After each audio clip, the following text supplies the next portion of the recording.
নমস্কার, স্বাগত আজিকে এই আসরে সকল সুধীজন। কথাশিল্পীর গল্প পড়বে এবং গল্পর কজন। ধনের দিনের বৈষম্যের সামাজিক শ্রেণীবর্গ অভাবে স্বপ্ন রচিয়াছে যেন এক অভাগীর স্বর্গ। অভ্র অভি কৃষিতা গার্গী, সঙ্গে নিয়ে সায়নদীপ ওই তো হাজির করতে পরিবেশন। রবির গানে মন ভেজাবে কণ্ঠে ঈশিতা, সঞ্চালনার ভার নিয়েছি আমি অঙ্কিতা। অভিক ও অভ্র তৈরি করে সকরুণ আবহ, দীপঙ্করের প্রচ্ছদ যোগে শিল্পীর সমারোহ। পরিচালনার দায়িত্বটাও অভ্রই নিয়েছে। সকলে মিলে গল্প বাসর সাজিয়ে তুলেছে। সার্থক হবে আমাদের এই বিনম্র নিবেদন। ভালোবেসে শোনেন যদি সকল বন্ধুগণ। ঠিক ধরেছেন, আমাদের দ্বিতীয় নিবেদন কথাশিল্পী শরৎচন্দ্র চট্টোপাধ্যায়ের লেখা ছোট গল্প অভাগীর স্বর্গ। প্রথম প্রকাশ ১৩২৯ বঙ্গাব্দ, বঙ্গবাণী পত্রিকা। শুরু হচ্ছে অভাগীর স্বর্গ।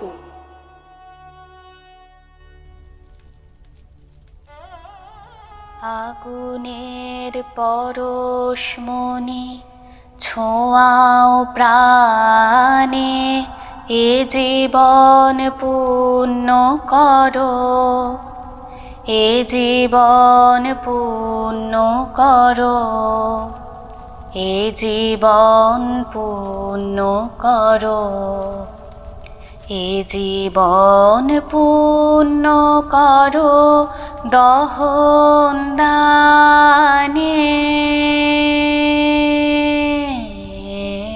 আগুনের পরশমণি ছোঁয়াও প্রাণে।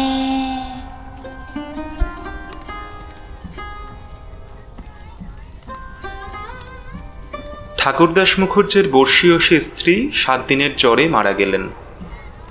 বৃদ্ধ মুখোপাধ্যায় মহাশয় ধানের কারবারে অতিশয় সঙ্গতিপন্ন। তার 4 ছেলে 3 মেয়ে, ছেলে মেয়েদের ছেলেপুলে হইয়াছে। জামাইরা, প্রতিবেশীর দল, চাকর বাকর, সে যেন একটা উৎসব বাঁধিয়া গেল। সমস্ত গ্রামের লোক ধুমধামের শবযাত্রা ভিড় করিয়া দেখিতে আসিল। মেয়েরা কাঁদিতে কাঁদিতে মায়ের 2 পায়ে গাঢ় করিয়া আলতা ও মাথায় ঘন করিয়া সিঁদুর লেপিয়া দিল।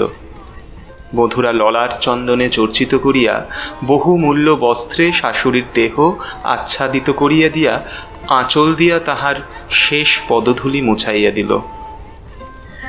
পুষ্পে, পত্রে, গন্ধে, মাল্যে, কলরবে যেন মনে হইল না এ কোনো শোকের ব্যাপার। এ যেন বড় বাড়ির গৃহিণী 50 বর্ষ পরে আর একবার নূতন করিয়া তাহার স্বামী গৃহে যাত্রা করিতেছেন। বৃদ্ধ মুখোপাধ্যায় শান্ত মুখে তাহার চিরদিনের সঙ্গিনীকে শেষ বিদায় দিয়া অলক্ষ্যে 2 ফোঁটা চোখের জল মুছিয়া শোকার্ত কন্যা ও বধূগণকে সান্ত্বনা দিতে লাগিলেন। প্রবল হরিধ্বনিতে প্রভাত আকাশ আলোড়িত করিয়া সমস্ত গ্রাম সঙ্গে সঙ্গে চলিল। আরেকটি প্রাণী একটু দূরে থাকিয়া এই দলের সঙ্গী হইল।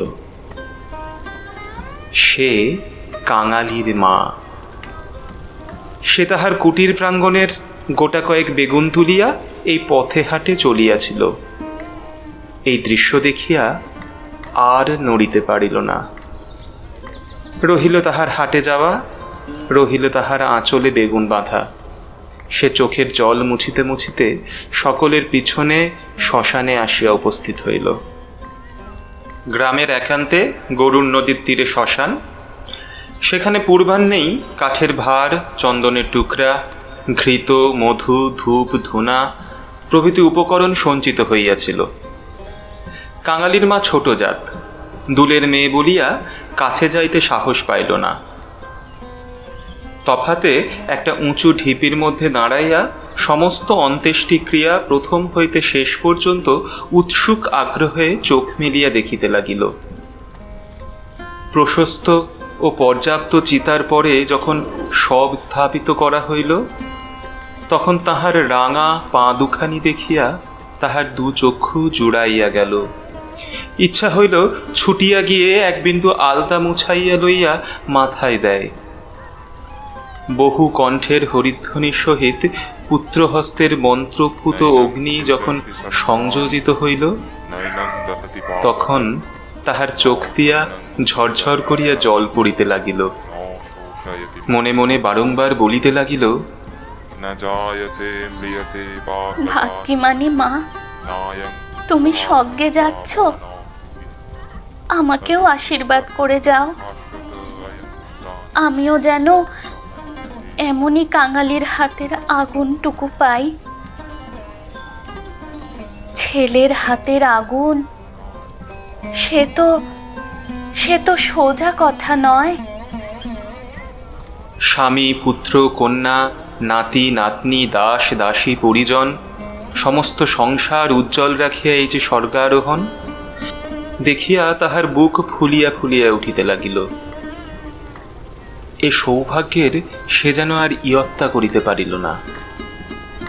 সদ্য প্রজ্বলিত চিতার অজস্র ধোঁয়া নীল রঙের ছায়া ফেলিয়া ঘুরিয়া ঘুরিয়া আকাশে উঠিতেছিল।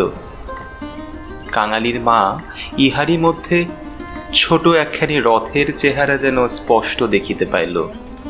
গায়ে তাহার কত না ছবি আঁকা, চূড়ায় তাহার কত না লতা পাতা জড়ানো।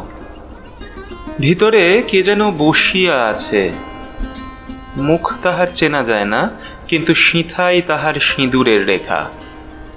পদতল দুটি আলতায় রাঙানো। ঊর্ধ্ব দৃষ্টে চাহিয়া কাঙালির মায়ের দুই চোখে অশ্রুর ধারা বহিতেছিল। এমন সময় একটি বছর 14-15 ছেলে তাহার আঁচলে টান দিয়া কহিল, হেতায় তুই দাঁড়িয়ে আছিস মা, ভাত রাঁধবি নে? মা চমকিয়া ফিরিয়া চাহিয়া কহিল, হ্যাঁ, রাঁধবো ক্ষণ রে।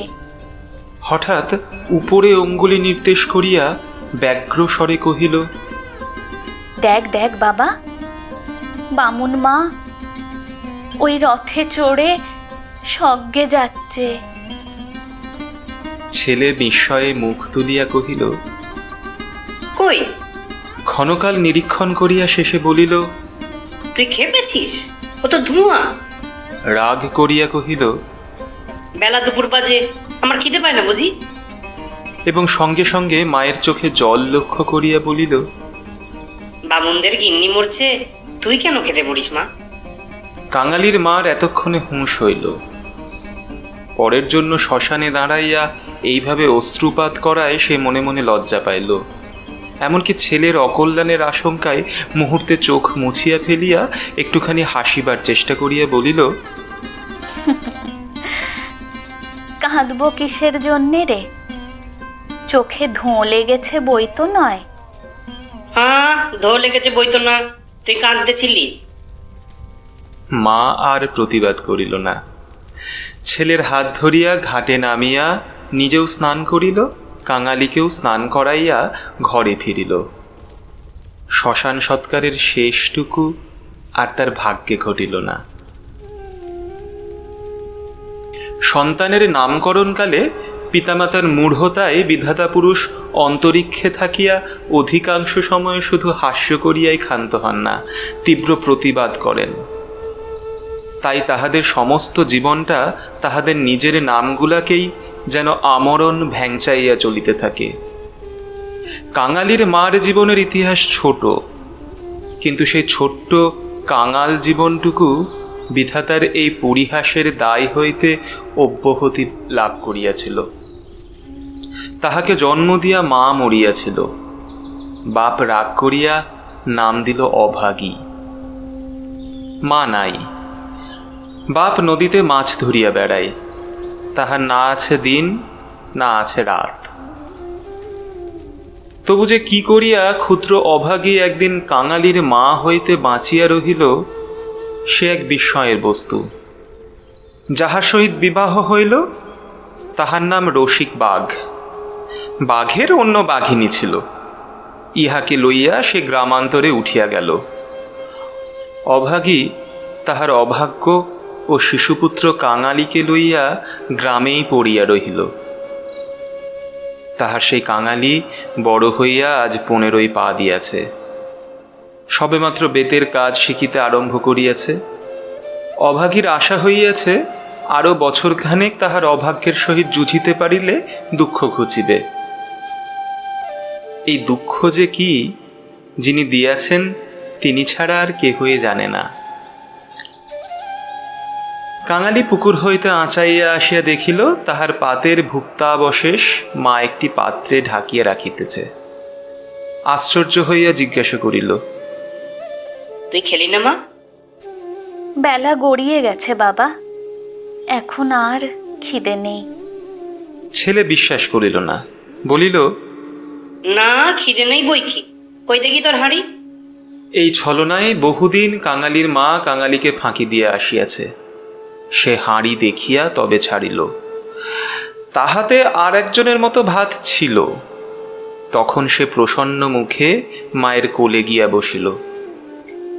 এই বয়সের ছেলে সচরাচর এরূপ করে না, কিন্তু শিশুকাল হইতে বহুকাল যাবৎ সে রুগ্ন ছিল বলিয়া মায়ের ক্রোড় ছাড়িয়া বাহিরের সঙ্গী সাথীদের সহিত মিশিবার সুযোগ পায় নাই। এইখানে বসিয়াই তাহাকে খেলাধুলার স্বাদ মিটাইতে হইয়াছে। এক হাতে গলা জড়াইয়া মুখের উপর মুখ রাখিয়াই কাঙালি চকিত হইয়া কহিল, মা, তোর তোর গা যে গরম। কেন তুই অমন রোদে মরা পড়ানো দেখতে গেলি? কেন আবার নিয়ে এলি? মরা পড়ানো কি তুই? মা শশব্যস্তে ছেলের মুখে হাত চাপা দিয়া কহিল, ছি ছি বাবা, মরা পোড়ানো বলতে নেই, পাপ হয়। সতীলক্ষ্মী মা ঠাকুরুন রথে করে স্বর্গে গেলেন। ছেলে সন্দেহ করিয়া কহিল, তোর ওই এক কথা মা, রথে চড়ে কেউ আবার স্বর্গে নাকি যায়? মা বলিল, আমি যে চোখে দেখনু কাঙালি, বামুন মা রথের উপর বসে, তেনার রাঙা পা দুখানি যে সবাই চোখ মেলে দেখলে রে। সবাই দেখলে? সবাই দেখলে। কাঙালি মায়ের বুকে ঠেস দিয়া বসিয়া ভাবিতে লাগিল। মাকে বিশ্বাস করাই তাহার অভ্যাস। বিশ্বাস করিতেই সে শিশুকাল হইতে শিক্ষা করিয়াছে। সেই মা যখন বলিতেছে সবাই চোখ মেলিয়া এত বড় ব্যাপার দেখিয়াছে, তখন আর অবিশ্বাস করিবার আর কিছু নাই। খানিক পরে আস্তে আস্তে কহিল, তাহলে তুইও তোমার স্বর্গে যাবি? বিন্দির মা সেদিন রাখালের পিসিকে বলতেছিল, ক্যাংলার মার মতো সতীলক্ষ্মী আর দুলে পাড়ায় নেই। কাঙালির মা চুপ করিয়া রহিল। কাঙালি তেমনি ধীরে ধীরে কহিতে লাগিল, বাবা যখন তোরে ছেড়ে দিলে তখন তোরে কত লোক তো নিকে করতে সাদাসাদি করলে, কিন্তু তুই বললি না।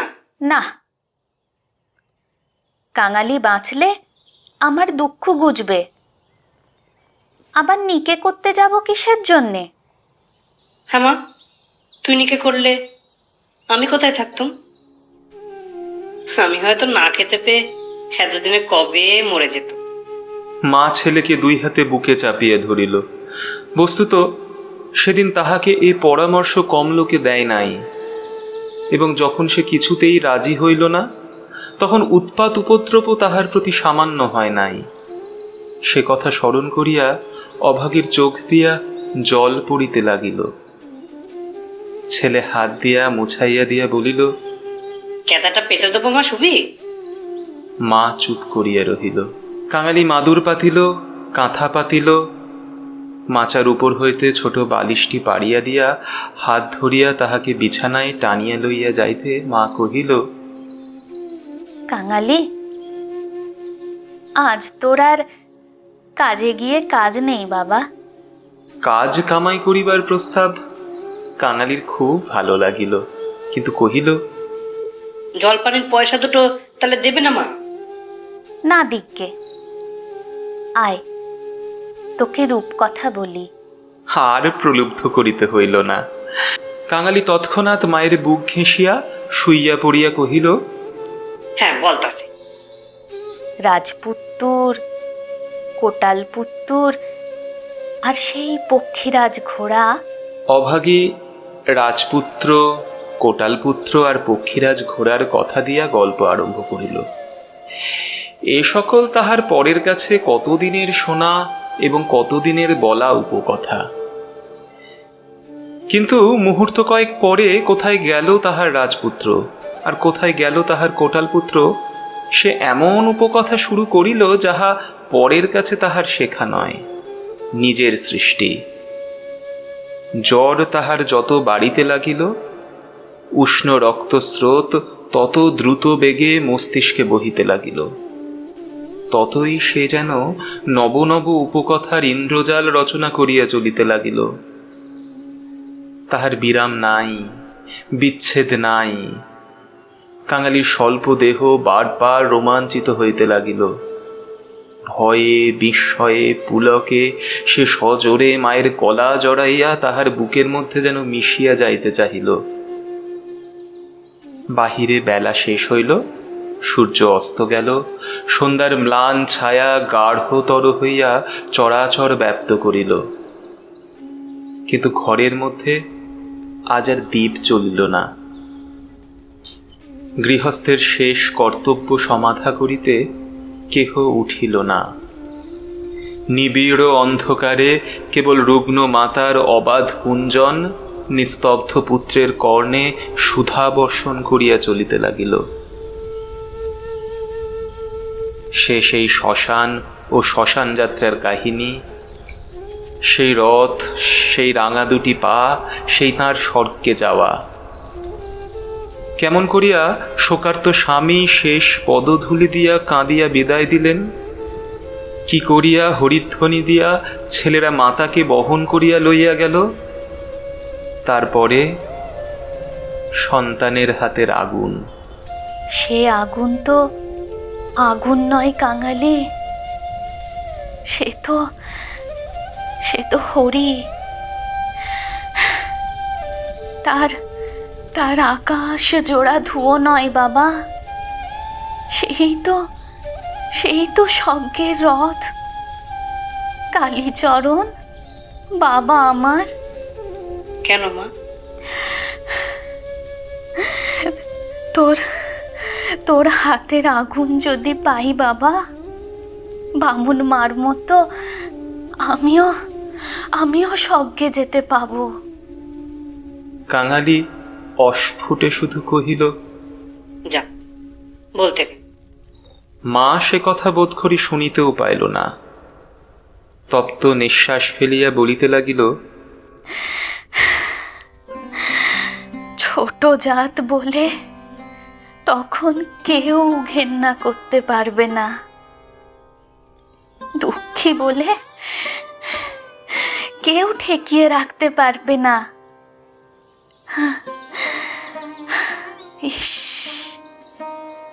ছেলের হাতের আগুন, রথকে যে আসতেই হবে। ছেলে মুখের উপর মুখ রাখিয়া ভগ্ন কণ্ঠে কহিল, বলিস নে মা, বলিস নে, আমার বড্ড ভয় করে। মা কহিল, আর দেখ কাঙালি, তোর বাবাকে ধরে আনবি, অমনি যেন পায়ের ধুলো মাথায় দিয়ে আমাকে বিদায় দেয়। অমনি পায়ে আলতা, মাথায় সিঁদুর দিয়ে।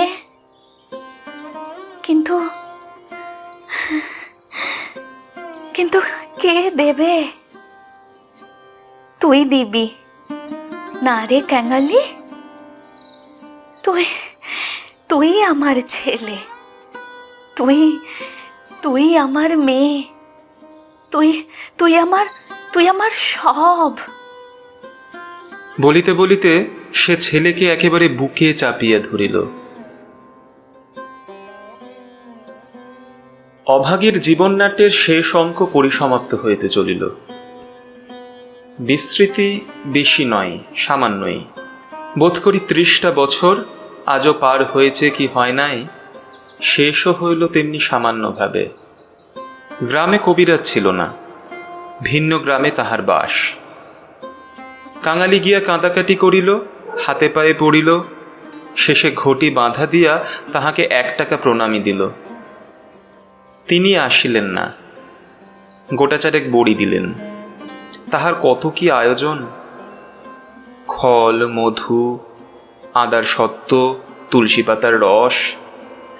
কাঙালির মা ছেলের প্রতি রাগ করিয়া বলিল, কেন তুই আমাকে না বলে ঘটি বাঁধা দিতে গেলি বাবা? বাগদি দুলের ঘরে কেউ কখনো ওষুধ খেয়ে বাঁচে না। ভালো হই তো এতেই হব। দিন 2-3 এমনি গেল। প্রতিবেশীরা খবর পাইয়া দেখিতে আসিল।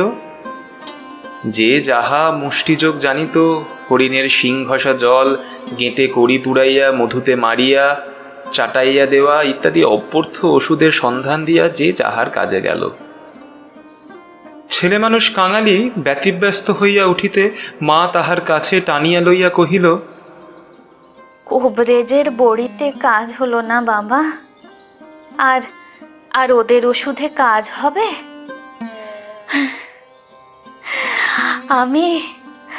আমি এমনি ভালো হব। কাঙালি কাঁদিয়া কহিল, তুই বড়ি তো খেলি রে মা, উনুনে ফেলে দিলি। এমনি কি কেউ ছাড়ে? আমি এমনি সেরে যাব বাবা। তার চেয়ে তুই দুটো ভাতে ভাত ফুটিয়ে নিয়ে খা দিকি। আমি চেয়ে দেখি। কাঙালি এই প্রথম অপটু হস্তে ভাত রাঁধিতে প্রবৃত্ত হইল। না পারিল ফ্যান ঝাড়িতে, না পারিল ভালো করিয়া ভাত বাড়িতে। উনান তাহার জ্বলে না, ভিতরে জল পড়িয়া ধোঁয়া হয়। ভাত ঢালিতে চারিদিকে ছড়াইয়া পড়ে। মায়ের চোখ ছলছল করিয়া আসিল। নিজে একবার উঠিবার চেষ্টা করিল, কিন্তু মাথা সোজা করিতে পারিল না, শয্যায় লুটাইয়া পড়িল। খাওয়া হইয়া গেলে ছেলেকে কাছে লইয়া কি করিয়া কি করিতে হয় বিধিমতে উপদেশ দিতে গিয়া তাহার ক্ষীণ কণ্ঠ থামিয়া গেল। চোখ দিয়া কেবল অবিরল ধারে জল পড়িতে লাগিল।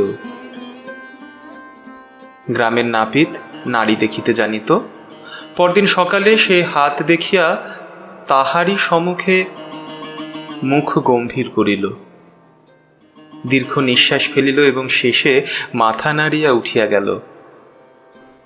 কাঙালির মা ইহার অর্থ বুঝিল, কিন্তু তাহার ভয়ই হইল না। সকলে চলিয়া গেলে সে ছেলেকে কহিল,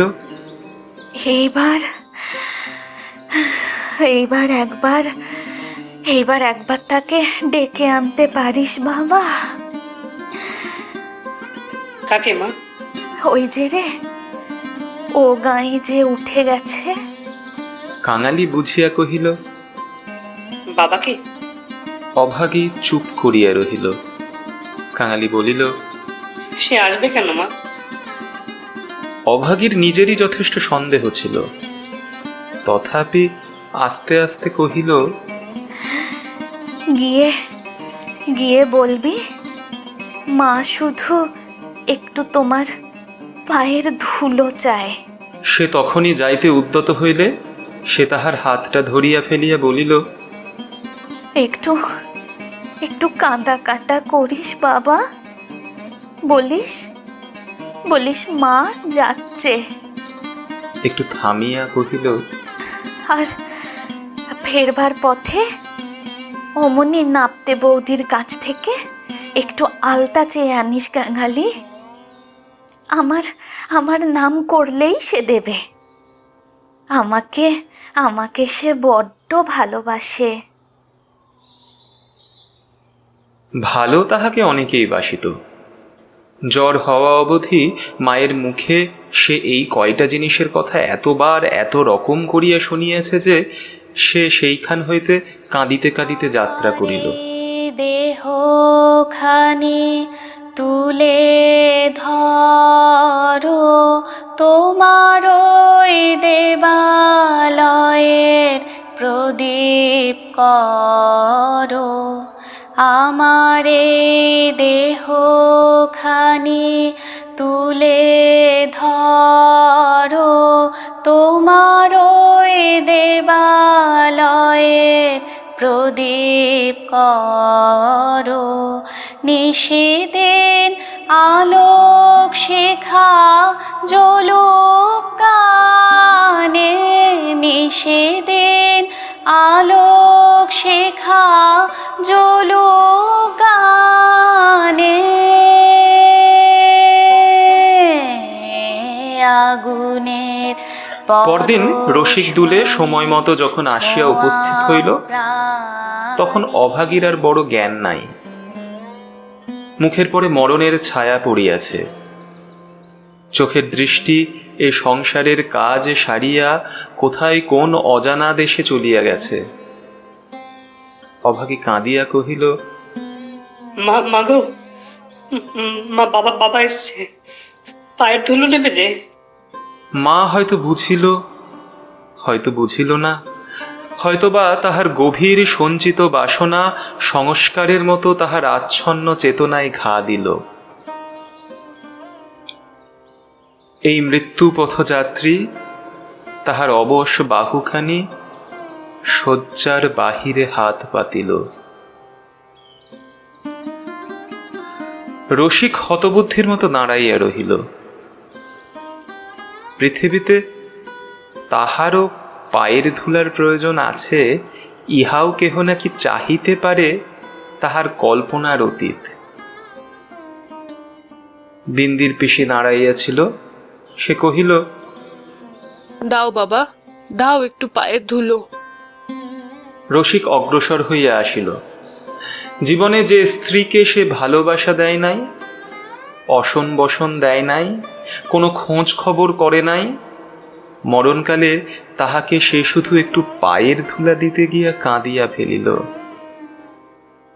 রাখালের মা বলিল, এমন সতীলক্ষ্মী বামুন কায়েতের ঘরে না জন্মে ও আমাদের দূরের ঘরে জন্মালো কেন? এইবার ওর একটু গতি করে দাও বাবা, কাঙালের হাতের আগুনের লোভেই যেন প্রাণটা দিলে। অভাগীর অভাগ্যের দেবতা অগোচরে বসিয়া কি ভাবিলেন জানি না, কিন্তু ছেলে মানুষ কাঙালির বুকে গিয়া এ কথা যেন তীরের মতো বিঁধিল। সেদিন দিনের বেলাটা কাটিল, প্রথম রাত্রিটাও কাটিল, কিন্তু প্রভাতের জন্য কাঙালির মা আর অপেক্ষা করিতে পারিল না। কি জানি এত ছোট জাতের জন্য স্বর্গের রথের ব্যবস্থা আছে কিনা, কিংবা অন্ধকারে পায়ে হাঁটিয়াই তাহাদের রওনা হইতে হয়। কিন্তু এটা বুঝা গেল, রাত্রি শেষ না হইতেই এ দুনিয়া সে ত্যাগ করিয়া গেছে। কুটির প্রাঙ্গণে একটা বেলগাছ, একটা কুড়ুল চাহিয়া আনিয়া রসিক তাহাতে ঘা দিয়াছে কি দেয় নাই, জমিদারের দারোয়ান কোথা হইতে ছুটিয়া আসিয়া তাহার গালে সশব্দে একটা চড় কষাইয়া দিল। কুড়ুল কাড়িয়া লইয়া কহিল, শালা, এ কি তোর বাপের গাছ আছে যে কাটতে লেগেছিস? রসিক গালে হাত বুলাইতে লাগিল। কাঙালি কাঁদো কাঁদো হইয়া বলিল, বাহ, এই যে আমার মায়ের হাতে পোতা খাস দারোয়ানজি, বাবাকে খামোকা তুমি মারলে কেন? হিন্দুস্থানি দারোয়ান তাহাকেও একটা অশ্রাব্য গালি দিয়া মারিতে গেল, কিন্তু সে নাকি তাহার জননীর মৃতদেহ স্পর্শ করিয়া বসিয়াছিল, তাই অশৌচের ভয়ে তাহার গায়ে হাত দিল না। হাঁকাহাঁকিতে একটা ভিড় জমিয়া উঠিল। কেহ অস্বীকার করিল না যে বিনা অনুমতিতে রসিকের গাছ কাটিতে যাওয়াটা মোটেই ভালো হয় নাই। তাহারাই আবার দারোয়ানজির হাতে পায়ে পড়িতে লাগিল। তিনি অনুগ্রহ করিয়া যেন একটা হুকুম দেন, কারণ অসুখের সময় যে কেহ দেখিতে আসিয়াছে কাঙালির মা তাহারই হাতে ধরিয়া তাহার শেষ অভিলাষ ব্যক্ত করিয়া গেছে। দারোয়ান ভুলিবার পাত্র নহে, সে হাত মুখ নাড়িয়া জানাইল এ সকল চালাকি তাহার কাছে খাটিবে না। জমিদার স্থানীয় লোক নহেন, গ্রামে তাহার একটা কাছারি আছে, গোমস্তা অধর রায় তাহার কর্তা। লোকগুলো যখন হিন্দুস্থানিটার কাছে ব্যর্থ অনুনয় বিনয় করিতে লাগিল, কাঙালি ঊর্ধ্বশ্বাসে দৌড়িয়া একেবারে কাছারি বাড়িতে আসিয়া উপস্থিত হইল। সে লোকের মুখে মুখে শুনিয়াছিল পিয়াদারা ঘুষ লয়। তাহার নিশ্চয়ই বিশ্বাস হইল অত বড় অসঙ্গত অত্যাচারের কথা যদি কর্তার গোচর করিতে পারে তো ইহার প্রতিবিধান না হইয়াই পারে না। হায় রে অনভিজ্ঞ! বাংলাদেশের জমিদার ও তাহার কর্মচারীকে সে চিনিত না। সদ্য মাতৃহীন বালক শোকে ও উত্তেজনায় উদ্ভ্রান্ত হইয়া একেবারে উপরে উঠিয়া আসিয়াছিলেন। বিস্মিত ও ক্রুদ্ধ হইয়া কহিলেন, কে রে? আমি কাঙালি, ওই দারোয়ানজি আমার বাবাকে মেরেছে। বেশ করেছে। হারামজাদা খাজনা দেয়নি বুঝি? কাঙালি কহিল, না বাবু মশাই, বাবা গাছ কাটতেছিল, আমার মা। সকালবেলা এই কান্নাকাটিতে অধর অত্যন্ত বিরক্ত হইলেন। ছোটটা মরা ছুঁইয়া আসিয়াছে, কি জানি এখানকার কিছু ছুঁইয়া ফেললো নাকি। ধমক দিয়া বলিলেন, মা মরেছে তো, যা নিচে নেমে দাঁড়া। ওরে কে আছিস, এখানে একটু গোবর জল ছড়িয়ে দে। কি জাতের ছেলে তুই? কাঙালি সভয়ে প্রাঙ্গণে নামিয়া দাঁড়াইয়া কহিল, আমরা দুলে। অধর কহিলেন, দুলে? দুলের মরায় কাঠ কি হবে শুনি? কাঙালি বলিল, মাঝে আমাকে আগুন দিতে বলে গেছে। তুমি জিজ্ঞেস করো না বাবু মশাই, মাঝে সবাইকে বলে গেছে, সকলে শুনেছে যে। মায়ের কথা বলিতে গিয়া তাহার অনুক্ষণের সমস্ত অনুরোধ উপরোধ মুহূর্তে স্মরণ হইয়া কণ্ঠ যেন তাহার কান্নায় ফাটিয়া পড়িতে চাহিল।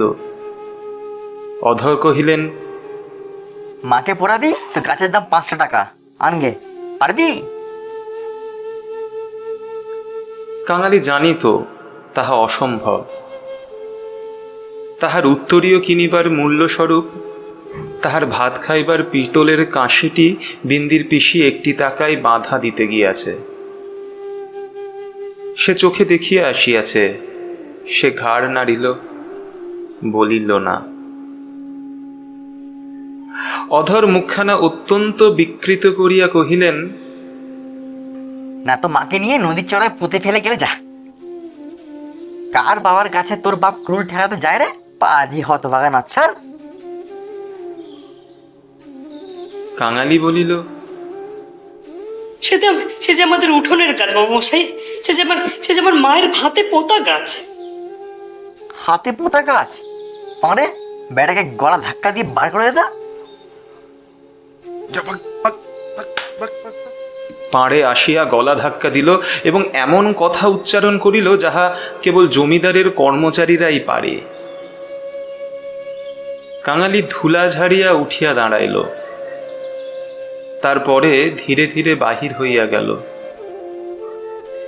কেন সে যে মার খাইল, কি তার অপরাধ ছেলেটা ভাবিয়াই পাইল না। গোমস্তার নির্বিকার চিত্তে দাগ পর্যন্ত পড়িল না। পড়িলে এ চাকরি তাহার জুটিত না। কহিলেন, পরেশ দেখো তো রে, এবার খাজনা বাকি আছে কিনা। থাকে তো জালটা কিছু একটা কেড়ে এনে যেন রেখে দেয়, হারামজাদা পালাতে পারে। মুখুজ্জে বাড়িতে শ্রাদ্ধের দিন, মাঝে কেবল একটা দিন মাত্র বাকি। সমারোহের আয়োজন গৃহিণীর উপযুক্ত করিয়াই হইতেছে। বৃদ্ধ ঠাকুরদাস নিজে তত্ত্বাবধান করিয়া ফিরিতেছিলেন। কাঙালি আসিয়া তাহার সম্মুখে দাঁড়াইয়া কহিল, ঠাকুর মশাই, আমার মা মরে গেছে। তুই কে? কি চাস তুই? আমি কাঙালি, মা বলে গেছে তেনাকে আগুন দিতে। তা দিগে না, কাছারির ব্যাপারটা ইতিমধ্যেই মুখে মুখে প্রচারিত হইয়া পড়িয়াছিল। একজন কহিল, এই বলিয়া সে ঘটনাটা প্রকাশ করিয়া কহিল। মুখুজ্জে বিস্মিত ও বিরক্ত হইয়া কহিলেন, শোনো আবদার, আমারই যত কাঠের দরকার, কাল বাদে পরশু কাজ। যা যা, এখানে আর কিছু হবে না, এখানে কিছু হবে না। এই বলিয়া অন্যত্র প্রস্থান করিলেন। ভট্টাচার্য মহাশয় অদূরে বসিয়া ফর্দ করিতেছিলেন। তিনি বলিলেন, তোদের যেতে কে কবে আবার মরা পোড়ায় রে? যা, মুখে একটু নুরো জেলে দিয়ে নদীর চড়ায় মাটি দেগে। মুখোপাধ্যায় মহাশয়ের বড় ছেলে ব্যস্ত সমস্তভাবে এই পথে কোথায় যাইতেছিলেন। তিনি কান খাড়া করিয়া একটু শুনিয়া কহিলেন, দেখছেন ভট্টাচার্য মশাই, সব বেটারাই এখন বামুন কায়েত হতে চায়। বলিয়া কাজের ঝোঁকে আর কোথায় চলিয়া গেলেন। কাঙালি আর প্রার্থনা করিল না। এই ঘণ্টা দুয়েকের অভিজ্ঞতায় সংসারে সে যেন একেবারে বুড়া হইয়া গিয়াছিল। নিঃশব্দে ধীরে ধীরে তাহার মরা মায়ের কাছে গিয়া উপস্থিত হইল। নদীর চরে গর্ত খুঁড়িয়া অভাগীকে শোয়ানো হইল। রাখালের মা কাঙালির হাতে একটা খড়ের আঁটি জ্বালিয়া দিয়া তাহারই হাত ধরিয়া মায়ের মুখে স্পর্শ করাইয়া ফেলিয়া দিল। তারপরে সকলে মিলিয়া দিল। সবাই সকল কাজে ব্যস্ত, শুধু সেই পোড়া খড়ের আঁটি হইতে যে স্বল্প ধোঁয়াটুকু ঘুরিয়া ঘুরিয়া আকাশে উঠিতেছিল, তাহারই প্রতি পলকহীন চক্ষু পাতিয়া কাঙালি ঊর্ধ্ব দৃষ্টে স্তব্ধ হইয়া চাহিয়া রহিল। আধারের গায়ে গায়ে পরশ তব, সারা রাত ফোটাক তারা নব নব। আধারের গায়ে গায়ে পরশ তব, সারা রাত ফোটাক তারা নব নব। নয়নের দৃষ্টি হতে ঘুচবে কালো, যেখানে পড়বে সেথায় দেখবে আলো। ব্যথা মোর উঠবে জ্বলে ঊর্ধ্বপানে, ব্যথা মোর উঠবে জ্বলে ঊর্ধ্বপানে।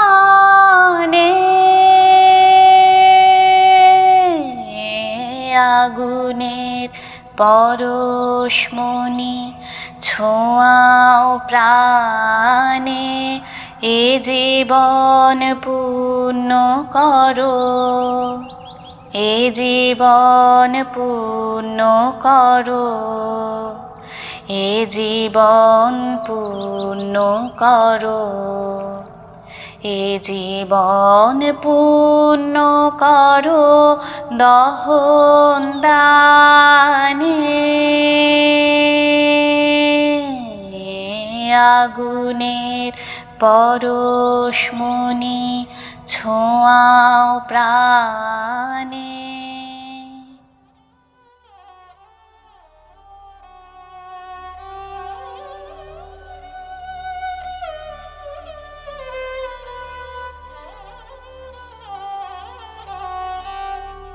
পরিবেশিত হল অভাগীর স্বর্গ। রচনা শরৎচন্দ্র চট্টোপাধ্যায়। গল্পে ব্যবহৃত গানের কথা ও সুর রবীন্দ্রনাথ ঠাকুর। গানটি গেয়েছে ঈশিতা। নিবেদনে ঈশিতা, গার্গী, সায়ন, অভি, সায়নদীপ ও অভ্র। সঞ্চালনা অঙ্কিতা। আবহ অভিক ও অভ্র। প্রচ্ছদ দীপঙ্কর দেবনাথ। এডিটিং অভি। পরিচালনা অভ্র। আমাদের গল্প বলা আপনাদের কেমন লাগলো তা অবশ্যই কমেন্ট সেকশনে আপনাদের সুচিন্তিত মতামত দিয়ে জানাবেন। ভালো লাগলে লাইক ও শেয়ার করে আপনাদের ভালোবাসা ভাগ করে নিলে আমরা আনন্দ পাব। আমাদের পরিবেশিত আরও গল্প শোনার জন্য এবং গল্প চ্যানেলটি অবশ্যই সাবস্ক্রাইব করুন এবং নোটিফিকেশন বেলটি অন করে রাখুন। আমাদের পূর্ববর্তী প্রযোজনা ঘাটের কথা লিঙ্ক কমেন্ট সেকশনে দেওয়া হলো। ধন্যবাদ।